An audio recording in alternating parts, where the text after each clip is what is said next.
Alors on a des exemples comparables avec l'alimentation, surtout des exemples récents. Il y en a un qui est extrêmement célèbre et qu'on cite toujours comme un exemple de cette rétroaction sur le génome dans une construction de niche, c'est la persistance de la lactase chez des populations actuelles.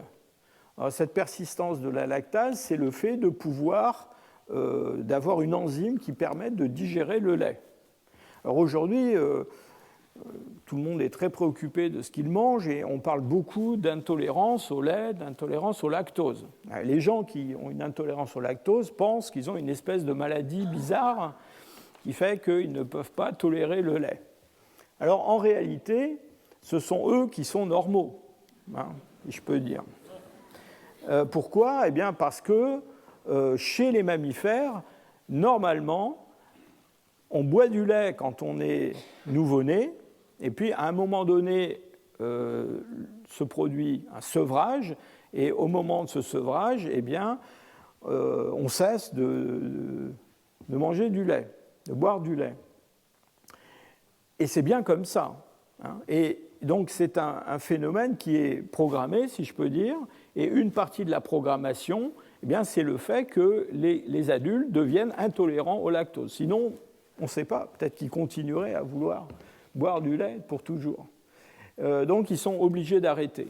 Et donc c'est ce qui se produit chez tous les mammifères. Chez les hommes actuels, on a des régions du monde qui sont représentées ici en rouge, où on a un phénotype tout à fait particulier, c'est-à-dire qu'on a une majorité des individus qui peuvent parfaitement continuer à boire du lait. Alors, cette persistance de la lactase, c'est le résultat en Europe d'une mutation qui a été très très bien identifiée et qui, si je peux dire, est différente en Afrique. En tout cas, en Afrique, on pense qu'il y a plusieurs mutations qui sont en jeu, mais du point de vue du phénotype, qui aboutissent au même résultat, c'est-à-dire que des gens peuvent continuer à boire du lait. Alors j'insiste sur le lait parce que sitôt qu'on se met avec le lait à faire du yaourt, du fromage, etc., j'allais dire sa nuisance devient beaucoup moins grande. Donc là, c'est bien de lait qu'il s'agit. Et on a étudié depuis des années le développement de cette mutation en Europe. Encore une fois, c'est un processus qui est différent en Europe et en Afrique. Et ce que l'on voit, dans le fond, c'est qu'il y a une coïncidence entre le développement de cette mutation et puis le développement de l'agriculture et de l'exploitation d'animaux pour produire du lait, des vaches en l'occurrence.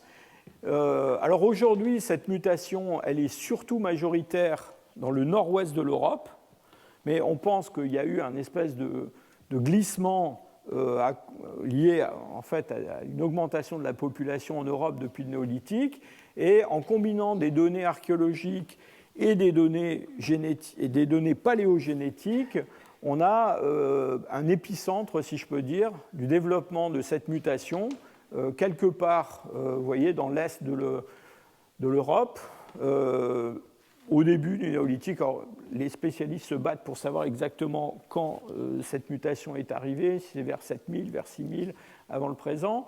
Et puis elle n'est pas tout de suite devenue prévalente dans la population. Ce qui est très intéressant pendant le néolithique, c'est que quand on regarde la manifestation de cette mutation, eh bien, on va la trouver parfois dans des populations d'agriculteurs, mais on ne va pas la trouver chez les chasseurs-cueilleurs mésolithiques qui vivent à la même époque dans d'autres régions. Donc c'est quelque chose qui est très très bien documenté. Donc là, on a un cas, encore une fois, où la création de cette niche humaine avec des animaux domestiques, avec l'exploitation de ces animaux pour produire du lait et des produits laitiers, eh bien, modifie le génome des hommes.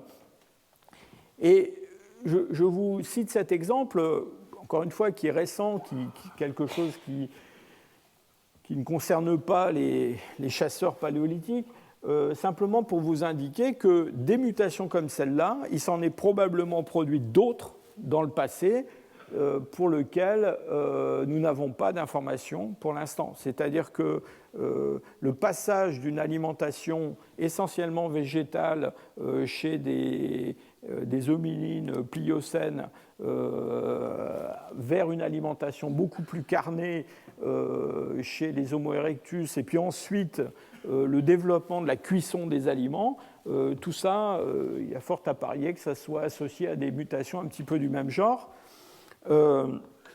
Et je pense qu'il est difficile d'extrapoler les conditions des hominines qui vivaient il y a 2 millions d'années à partir des données actuelles.